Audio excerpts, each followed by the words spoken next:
Hi guys, it's me, Nicole, and I'm here now with Sadie, and we wanted to come together to make a video to tell you guys a little bit more about something that is different about Sadie. So I'm gonna let her take it away. So today I want to talk about my radial dysplasia, and I know you guys know a little bit about it because I think my mom's talked about it a little bit. For people that have been around a long time. Yeah, but some of you guys might be new and you don't want to go all If you're the way new, back. welcome. Hello. And we haven't talked about it in a long time, and it's really not something that we bring up very often because Sadie doesn't really let it impact her life all that much. No, it really doesn't.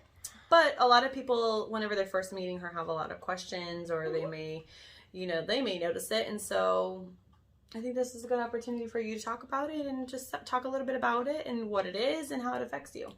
So radial dysplasia is when your radius is shorter than what? Your ulna, in your arm, in your forearm. So this one's my radius, right, Mom? So your radius is connected to your thumb, and then your ulna is on that side. Yeah.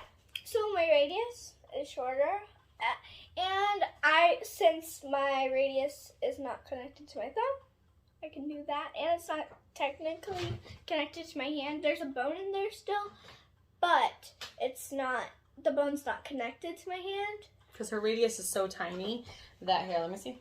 Her radius is actually very, very short, and so it's not connected all the way up here. So it's like a floating bone. Let's see how far you can bend it back.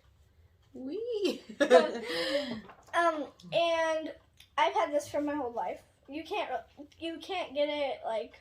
It's not contagious. Yeah.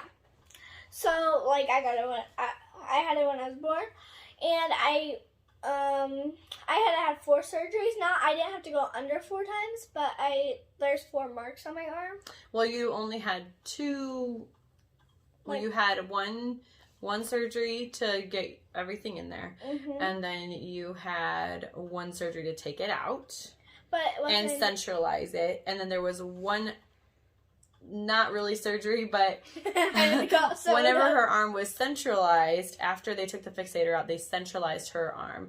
And so, generally speaking, let me tell a little bit about it. So, when she was really little, and maybe I can find a picture and insert it in here, but her hand used to be all the way back, like a right angle to her arm. And so in order to help straighten it out a little bit, what we had done was she had a surgery, and they put what's called a fixator on the outside of her arm. And so basically what it would do is there was screws that were drilled into her bones, and we would just little bit by little bit pull the hand and stretch the muscles so that they were straighter and in place. And then once they were pulled, and once the muscles were long enough, elongated enough, and her hand was in a good position, then they took the fixator out and they put a a metal rod in her arm to keep it, good job, centralized. Now, generally speaking, the centralized rod would stay in there for a certain amount of time, and then they would go in for a surgery to take it out. Well, poor Sadie didn't work that way because it popped out the back of her elbow one day when I was putting her in the car seat, and so then we had to take her up to a hospital. We took her up to one of our local hospitals, and they just looked at us like, we're not touching that. We don't know what to do about that. So then luckily we were able to get a hold of we did the surgeries through Shriners, and so luckily we were able to get a hold of somebody at Lurie Children's who was in communication with Shriners. They were able to open up the clinic at Shriners for us so that we could go up there and take it out. The doctor that was there just grabbed a pair of pliers and he was like, you probably could have done this at home with your own tools, but it's probably a good thing you came in. So Shriners is such a good hospital. Yes. Especially for kids. Shriners, Chicago. So we had a wonderful doctor there. Dr. Light was the hand specialist that we saw. And so after that got pulled out, there was a little bit of like I'm trying to remember. Did we have to do another surgery after that? I don't think we had another surgery. But I still have a scar from it. Yeah, you have a scar from that. Like, so, I forgot what it was from. So you have a scar here. Yeah. Right here from when it popped out. I don't know why. You have a scar here from where the fixator was. I don't know if we can. Scar there from where the fixator was. You can feel my bone when you do that. There's a scar there. Oh. I can I don't know if you can bend it. I can get the... And then I have a scar. Oh, bubicle. Right there. Right there. One right here. Right there above her thing. And then, can you see it in the camera? It's right there. Yeah, hopefully you can see it because I don't connected there. So that's kind of the story of her radial dysplasia and the surgeries that she had. Do you remember anything about wearing the fixator or? All I remember was like a big part of my arm was wearing my splints, which I'm not good at. I don't wear them a lot, honestly, now that I'm a little bit older, because when I was younger, I was kind of, she just put it on, and then I didn't, like, I was just like, okay. Yeah, it was just part of her life, and so she wore splints for a good long time, and then it got to the point where, I don't even know what it was that kind of had you stop wearing them. But sometimes it was just really tight, and it was just like, because we usually went in every year or so. Well, it just got uncomfortable, and her skin started breaking out. She started getting eczema, and okay, sorry. I knew my phone was going to cut me off. I never had these problems with my other phone, but for whatever reason on this phone, when we switched to Verizon, I have all these storage issues.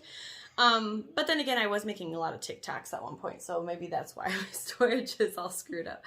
But anyways, so you don't remember wearing the fixator. You do remember wearing splints a lot. Yeah, and my arm started stinking. It stank so bad. It would get sweaty. But yeah, she's had like a lot of problems with eczema and yeah, I still have it to this day. It sucks so bad. It's on this finger. Yeah. See that redness? She just needs to put lotion on. Yeah, but I don't want to. Well, so we the splint is basically there to make sure that her hand doesn't migrate back to the radial muscle, pulling it back to where it was. But I don't think that would happen now. It can happen. I don't think is it popular to happen though? Like, I think once you stop doing the majority of your growing, it is less likely to have a big effect. But I think it'd be a good idea for you to get back into a splint, especially when once puberty hits and we hit a lot of the growth spurts and things like that. So probably. Yeah, she's been mentioning that she wants to go back to Shriners and to get a good splint made up. Oh my gosh, guys! Like the first time, like when I get my splint. My nose itches. When I get my splint, it feels really warm and like kind of so flexible. Like, because isn't it plastic? It's a special kind of plastic. Yeah, but like it feels a tiny bit like flexible at the first like hour or so, and it's like really cool. So I just like push it in kind of, but then it kind of expands a little bit. Yeah. And it's back to normal. So yeah.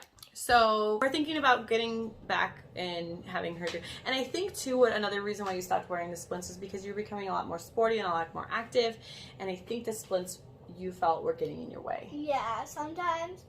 Just especially my thumb one, just like because there's 3 straps.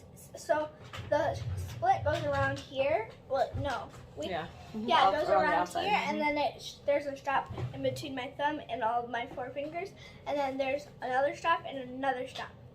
The thumb one was just kind of getting in the way, and it was kind of scratching right here, and it was making me have a dent. It was very uncomfortable for me, and it was just like, ugh. And then like I would take it off to write sometimes, because then I would like base my arm on here, and then because it was hard. Yeah. And I was just like, ugh, that hurts. And with Sadie and with all my kids, I try to involve them in things that have to do with their body and decisions and stuff like that that they have to make. It's not totally a medical journey, but like kind of in our medical journey, like just that she tries to involve me as much as she can. My mom was honestly thinking about taking my big toe. Well, this was a recommendation. Yeah, she was thinking about it, but then she was just like, when she gets older, like her and Dad were just like, when she gets older, if she chooses to do that, she can do it. But so what the surgery would do is they have an option, and this was given to us when she was an infant, that this was an option before she had any say-so or anything like that. Because her thumb is not attached to anything, what we could have done was removed that and then taken one of her big toes off of her foot and implanted it onto her hand, and then she would have had a working posable thumb. I can still move my thumb, but not with too much control. Yeah. Like I have to move my pointer finger to move this. Like, see? Mm-hmm. They basically work together, and I cannot like straighten all the way out this finger. I still have a little kink in it, and this finger's like almost all the way bent like this, but like it's halfway. So my pinky I can bend all the way. Mm-hmm. But like I kind of have to move this because I don't know why, it's just like a reflex kind of to where it's like this one moves too. But I can kind of move I can move all my fingers, but that's just. Do you think that anything is so difficult that you can't do it with your hand being the way that it is? No. Is there anything that's more difficult that you think for people that have two normal hands? Like, what do you mean? Like, for example, like, do you see somebody else who has, like, two normal working hands, like everybody else in our family, and say, if I had two normal hands, doing that would be easier? Like for a cheerleader, yeah, like holding pom-poms would be a little bit easier for me because if there was a strap that I could put around my fingers or something, or like I could hold it. Could you be a base? What do you mean? Could you be a base if you were in cheerleading? Could you be a base to like hold somebody up and do this? Yeah, I could. It would just be a little bit more difficult. I would probably, I wouldn't be like one of those two people on the sides. I would probably be the person holding the back. That makes sense. Or the flyer. Yeah. You can definitely fly. Hi, yeah, that's for sure. I used to be a cheerleader. What about riding a bike? Riding a bike was hard for me because when you are riding a bike, you kind of have to balance your hands to where, because most of the time with two normal hands, your hands weigh about the same weight, and it kind of balances you out. For me, at least, that's my And they're experience. the same length. And yeah, so, but like my hands are not the same length. Your arms are not the same length. Yes, so. And like here, can you stand up and go like this? Maybe you might have to go squat down so they can see the difference. Yeah. So as you can see, when she's riding a bike, normally for us when we're steering, we're working with two equal length arms. For her, one of them is shorter, so she kind of has to overcompensate. She's had to learn how to balance and how to steer a bike. I just learned how to ride a bike with no training wheels about the end of last year, like September of last year. Yeah, because I was just like, I'm not gonna wait till next summer to learn to ride my bike because I'm not gonna be like not able to ride my bike or not able to start get good at just a little bit of doing it, so I could just work harder over the summer. But in September I learned how to do it. Even when it was cold, I would just be like, if Harper's gonna do it, I'm gonna do it too. Yes, because Harper, who was going into second grade, had taken her wheels off, and so that just kind of gives you an idea. She was going into second grade, and she was able to learn how to do a two-wheel bike, and Sadie was going into fifth grade. And I think having Harper there, Harper was a big cheerleader. She was like, you can do it, Sadie, you got this. And I think that it really motivated Sadie to be able to see, okay, she can do it, so I can do it. I'm gonna master this. I got this. So by the end of summer, she finally had learned how to do it, and I'm so proud of her. But that was, I think for me, throughout the whole experience of being your mom and witnessing you going through life, nothing has ever stuck out to me that been like, oh, this might be hard for her. This might be hard for her, until we were trying to teach her how to ride a bike. And then I was like, this is something that she's going to have to figure out and how to problem solve. And she's going to have to see how it works for her. So the next thing that I think is going to be interesting next year is learning how to play instruments. Yeah. Personally, I'm not sure how hard I think it might be a little bit more difficult, but I think I can definitely figure it out. So she's chosen, the two choices that you made were what? Trumpet and, I think, trumpet? Mm-hmm. No. Yeah, trumpet was your number one choice. And what else? Did you go with percussion or French horn? I think I went with Percussion. So those are two that we thought, you know, clarinet and saxophone, those, any type of woodwinds where you're going to have a lot of keys, we thought might be really difficult for her. The reason that I'm trying to pursue band is because I learned how to play, what's it called? This thing. Where, like, the recorder? Recorder. And I was just like, this is hard. This is a difficult thing that I'm going to have to learn. But I'm going to keep trying because I'm not just going to give up easily. I'm not going to be like, oh, I'm going to try once and then be like, oh, I'm not going to do it anymore. I'm going to keep trying. There's no point in trying once if you're not going to try again. You're very brave. You're very brave. Look at, even like my finger, I wonder, like, it doesn't straighten all the way. Anyways, random.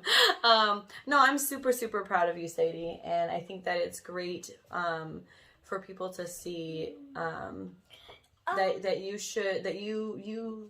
you don't let it hold you back. Yeah, and for people that do have disabilities, or like even if it's a short-term disability, like you broke your arm or broke your leg or something like short-term that like soon will be over, you still could learn how to do certain things. Just so like if you have a friend that did the same thing a couple like months later, you can teach them and help them, and it might help them a lot through their journey. Yeah, I like that. Thank you for sharing. Is there any? Has there ever been a time where you've felt like a kid's been mean to you or bullied you because of that? No. Or have they tried? Yeah. And what do you say? I honestly, for me, I personally make friends with the bullies, not in a bad way though.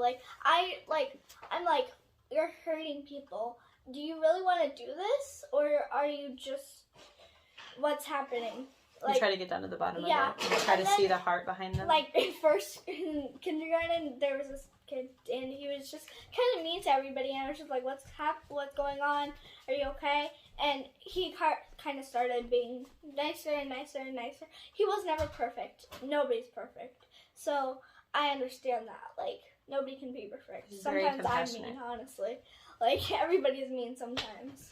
She's very compassionate, and I think we've talked about, too, before she entered school, we talked about how if somebody's going to attack her for something like her arm, her radial dysplasia, then they're not very creative, because that's something that's so baseline, so basic, so superficial, that if that's all that they can complain about, if that's the worst trait that she has, and that's something that she's born with and she has no control over, I think it's personally kind of cool, so. Yeah, then that's really a compliment, because it's like, oh, really? That's the worst thing about me? That's all you can come up with? Oh, okay, perfect. So, yeah, I got a weird hand. Whoop-de-doo, you know, like. One time, one of my friends that came up to me, and they were just like, they never asked me before, and they were just like, I'm not trying to be rude. I don't want to insult you. You don't have to answer my question, but why do you have your hand? And I was just like, thank you for asking me that question. Like, if you so it doesn't bother you when people come up and talk to you about it? Like even a random person, like if I, like they're in the same class as me and I don't talk to them, even if they have a question, I'll be like, oh, thank you for coming up to me and asking it, and not making like, oh, she has this because da-da-da. Like, it's very, like grown of you to be just like, hey, why do you have this? Or, like, if you're curious, just ask. Communicate. Like, if you have any questions type them in the comments. I don't know if we still have the comment section, but yeah, we do. Yeah, since we do, if you have any questions, type those in the comment section, and I'll try to read those and I'll answer them. Thank you, Sadie. Thank you for sharing. All right, guys. I hope you guys enjoyed learning a little bit more about Miss Sadie and radial dysplasia. If you guys have any questions or anything more that you want to know about Sadie and her journey with radial dysplasia, please put them in the comments below, and she definitely will make a video to respond, or she can answer you in the comment. All right, guys. I hope you guys have a wonderful day, and we'll talk to you soon. Bye.